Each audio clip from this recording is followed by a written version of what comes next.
നമസ്കാരം. പുതിയ വീഡിയോയിലേക്ക് സ്വാഗതം. അക്ഷയ തൃതീയ ദിവസമായ നാളെ ഇനി പറയുന്ന വസ്തുക്കൾ വീട്ടിലേക്ക് വാങ്ങിക്കൊണ്ട് വരുന്നത് കൊണ്ടുള്ള ഗുണഫലങ്ങൾ എന്തെല്ലാമാണെന്ന് നോക്കാം. മഞ്ഞക്കടുക്. ലക്ഷ്മി ദേവിക്ക് ഏറെ പ്രിയപ്പെട്ട മഞ്ഞക്കടുക് സമൃദ്ധി കൊണ്ടുതരും എന്നാണ് വിശ്വാസം. നാളെ മഞ്ഞക്കടുക് വാങ്ങിക്കൊണ്ടുവന്ന് പൂജാമുറിയിൽ വെച്ച ശേഷം അക്ഷയ തൃതീയ ദിവസം കഴിഞ്ഞ് അത് ഒരു പേപ്പറിലോ തുണിയിലോ പൊതിഞ്ഞ് അലമാരയിലോ നമ്മുടെ പേഴ്സിലോ സൂക്ഷിക്കാവുന്നതാണ്. മഞ്ഞക്കവടി. 8 മഞ്ഞക്കവടി വാങ്ങി വീട്ടിലെ പൂജാമുറിയിൽ വയ്ക്കുക. പിന്നീട് ഇത് ഒരു തുണിയിൽ പൊതിഞ്ഞ് അലമാരയിലോ പേഴ്സിലോ സൂക്ഷിക്കാവുന്നതാണ്. ഇപ്രകാരം ചെയ്യുന്നതിലൂടെ വളരെയധികം ഐശ്വര്യവും സമൃദ്ധിയും ഉണ്ടാകും എന്ന് വിശ്വസിക്കപ്പെടുന്നു. കോട്ടൺ.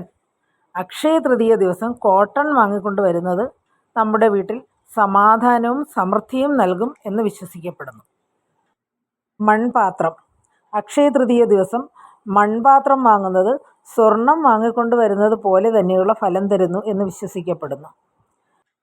ഇപ്രകാരം ചെയ്യുന്നത് ക്ഷയിക്കാത്ത സമൃദ്ധിയും ഐശ്വര്യവും നമുക്ക് പ്രദാനം ചെയ്യുന്നു എന്ന് വിശ്വസിക്കുന്നു.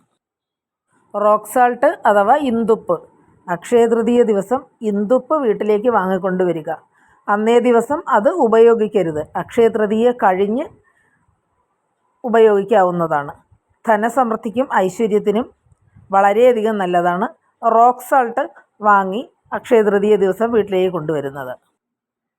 അക്ഷയ തൃതീയ ദിവസം സ്വർണവും വെള്ളിയും വാങ്ങി വീട്ടിലേക്ക് കൊണ്ടുവരുന്നതും വളരെയധികം സമൃദ്ധിയും ഐശ്വര്യവും ഭാഗ്യവും നൽകുന്നു എന്നാണ് വിശ്വാസം.